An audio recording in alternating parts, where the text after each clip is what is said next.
S'il y a bénédiction, ça vient d'où? Existe-t-il des personnes, des entités, des moyens, des systèmes par lesquels ou d'où la bénédiction sort pour être communiquée?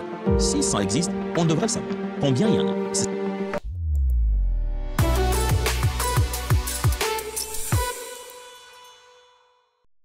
Deutéronome chapitre 11, versets 26 à 20. Romains 12, 13 à 14. Éphésiens chapitre 6, 2 à 3. Lorsque quelqu'un est béni, ça doit venir de quelque part. On reçoit la bénédiction. Là, il doit y avoir une source. Quelqu'un doit générer cette bénédiction. Alors, bien sûr, par excellence, la source principale de toute bénédiction, celui qui a créé ce concept, qui a fait la bénédiction, c'est d'abord Dieu. Dieu est la source de toute bénédiction.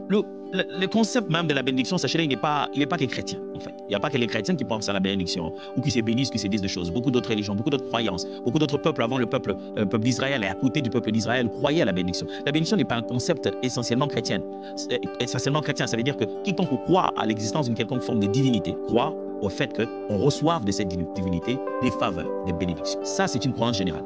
Mais la vérité, non, il n'y a qu'un seul Dieu. Les restes sont que des créatures. Un seul créateur unique et véritable. Et bénédiction vient de lui. La Bible dit, toute œuvre bonne, tout ce qui est parfait, vient d'en haut, de notre Père de lumière, en qui il n'y a aucun nombre de variations. Je ne parle pas du fait qu'il y ait plus d'argent, plus de moyens, plus de succès ou une grande renommée. Et pas ça la bénédiction. Ne confondez pas le contenu et le contenant.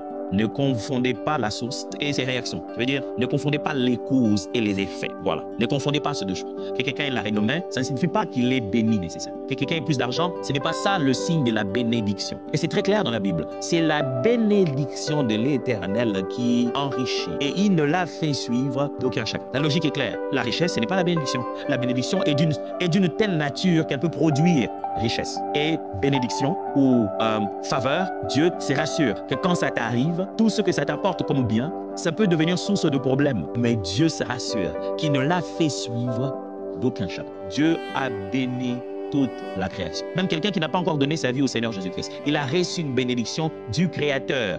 C'est quoi cette bénédiction? La qualification surnaturelle de Dieu, lui donnant des moyens supplémentaires à atteindre ses objectifs sur la terre. La première fois que le mot bénédiction apparaît, même la préfiguration de la croix. On n'a même pas encore commencé à parler de la descendance de la femme qui écraserait la tête. Non, on n'a même pas encore commencé à parler de ça. C'est Adam et Ève qui ne sont pas des chrétiens. Ils sont juste la création de Dieu qui ont reçu bénédiction. Aujourd'hui, de fois, nous chrétiens, on commence à croire que bénédiction est exclusivement réservée à ceux qui viennent dans l'église. C'est pour ça qu'ils viennent tout le jour à l'église pour arracher la bénédiction. Non, l'être humain ne peut pas vivre sur la terre, continuer à vivre et survivre sans qu'il ne puisse utiliser cette qualification surnaturelle de Dieu, cette qualification supplémentaire que Dieu lui donne par rapport au reste de la création. C'est pourquoi on est très confus de fois, de voir que les gens qui ne vont pas à l'église, qui ne sont pas enfants de Dieu, qui ne sont pas remplis du Saint-Esprit, qui vivent le mieux leur bénédiction. Nous, de fois chrétiens, on a tendance à croire, maintenant que j'ai Dieu, je baisse les mains. Dieu lui-même est toute ma bénédiction.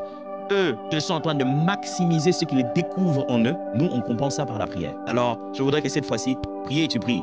Bénis, tu vives ta bénédiction telle qu'elle est. Qui t'a béni? Dieu. Et il t'a béni quand bien avant que tu connaisses Jésus. Quand tu étais encore une masse informe dans les ventres de ta mère, il te connaissait. Ça fait, des fois, nous chrétiens, on lit des textes, on les déclare dans un endroit où on en a besoin, après on les oublie. Quand tu deviens chrétien, il y a d'autres types de bénédictions. Regardez ce que les autres, sans être chrétiens, et même plus, sans être dans une quelconque forme de science occulte ou d'initiation spirituelle. Sans tout ça, regardez ce qu'ils font de la même bénédiction que nous tous nous avons eu comme être humain naturel. Regardez comment ils font. Ils vont au plein potentiel de leur capacitation surnaturelle de Dieu. C'est là que vous vous rendez compte que nous négligeons beaucoup ce que nous avons. Alors, est-ce que, mes frères et sœurs, vous êtes déterminés à user d'abord de tout ce que vous avez reçu de votre Dieu, pas encore de votre Père, que vous avez découvert en devenant enfant de Dieu, mais de votre Dieu, créateur de tout ce que vous êtes sur la terre. Le Seigneur a payé le prix. Jésus est mort, mes amis. Il est mort sur la croix. Il n'est pas juste venu faire un discours. Il a même payé le prix ultime, de sorte à restaurer les bénédictions qui étaient même avant Adam, à mettre sur sa tête les épines. Il y aurait même ces bénédictions qui étaient devenues malédictions à cause du péché originel. Christ est allé mourir pour ça. Et nous, chrétiens, nous considérons la bénédiction de foi comme notre petite balle avec laquelle on va jouer. Pendant que Dieu regarde ce qu'il nous a donné et dit, waouh, comment ils utilisent mal ce qu'on leur a donné. Essayez de comprendre mieux ce que vous avez. Utilisez-les jusqu'au bout d'abord. Dieu est la source de bénédiction. Deuxièmement, il y a les parents. Les parents, Dieu les a créés pour être source de notre bénédiction. Et vous lirez dans la Bible, vous verrez que les patriarches bénissaient leurs enfants avant l'ordre sacerdotal. C'est-à-dire avant qu'il n'y ait des prêtres et des sacrificateurs, les patriarches, comme on aime les appeler, les pères de la nation d'Israël qui ont bâti l'histoire des alliances avec le peuple, avec Dieu, c'était eux qui bénissaient. En tant que parents, Dieu a donné à ces êtres appelés parents, ces géniteurs, ces personnes de qui tu viens, Dieu leur a donné le pouvoir de prononcer la bénédiction. Voilà, nous aujourd'hui on se dirait, je vais aller à l'église alors mon pasteur va me bénir. C'est très très différent, la bénédiction que te donne ton père et ta mère. Alors s'il y a une affaire de bénédiction, je te proposerai d'utiliser toutes les bénédictions. Et t'en vas pas dire, bon mon père et ma mère d'ailleurs ils ne m'ont même pas béni, je vais aller à l'église, le pasteur va me bénir. Ce sont des bénédictions différentes.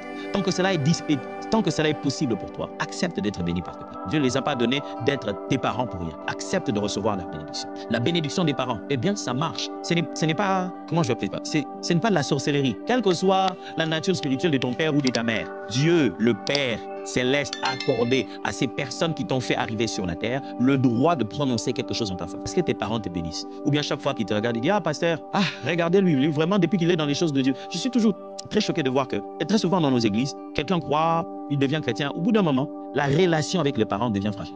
J'ai vécu ça dans ma vie plusieurs fois. Et mon père dans la foi, le pasteur Roland Dallot, mon mentor en même temps, à des moments importants de notre vie, quand il fallait passer des chapitres importants, l'une des choses qu'il ne cessait pas de nous dire, il nous disait, allez, vous voulez passer à quelque chose d'autre, voyez vos parents. Il ne recommandait pas de venir chez lui seulement. Il disait, allez voir vos parents, bénissez-le et demandez-leur de prononcer des bonnes paroles. Je me souviendrai bien de ce conseil qu'il nous a donné avant le démarrage des églises pour lesquelles on est devenu responsable. Les parents ont le droit de vous bénir. Après, dans la Bible, vient aussi les sacrificateurs.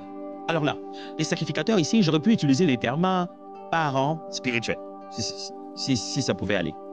Dieu donne la formule de bénédiction maintenant à la nation d'Israël près des pères spirituels maintenant.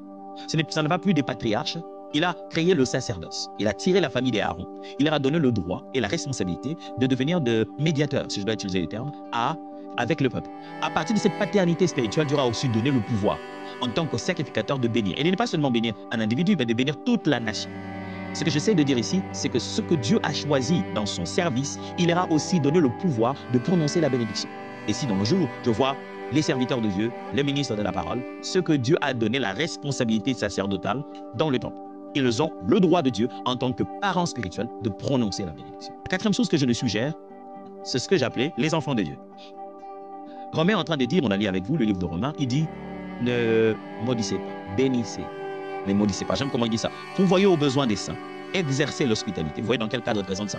Il veut montrer que pourvoir aux besoins, exercer l'hospitalité, c'est ça des expressions de bénir les gens. On en arrivera. Il dit après, bénissez ceux qui vous persécutent. Il a bien précisé même. Ceux qui vous font du mal, vous bénissez-leur. Les enfants de Dieu ont reçu du Seigneur le droit et le pouvoir de bénir. Christ est clair, il dit, je vous ai donné les clés. Ce que vous fermerez sur la terre, ça va fermer au ciel. Ce que vous ouvrirez sur la terre, ça va ouvrir au ciel. Et ça vient d'en pardonner, ça vient d'en bénir aussi. Un enfant de Dieu, celui qui est alliance avec le Seigneur, a reçu la recommandation, le pouvoir et le droit de prononcer bénédiction. Alors aujourd'hui, on va le faire. Bénis tes enfants, bénis tes frères et sœurs. Ne dis pas aux gens, ne remplace pas bénédiction par salutation. Et des fois, on dit, que Dieu te bénisse. On veut dire, bah, bonjour, au revoir, oh là là, comment ça va? C'est plus que ça, mes amis. Quand il faut bénir, vous êtes en train de transférer quelque chose. Vous êtes en train d'utiliser un droit. C'est comme si vous étiez membre d'un club des élites et vous utilisez votre passe pour y faire accéder quelqu'un d'autre. Voilà, c'est ça, bénir. Bénissez, ne maudissez pas. Vous êtes une source, Dieu vous utilise pour bénir les autres.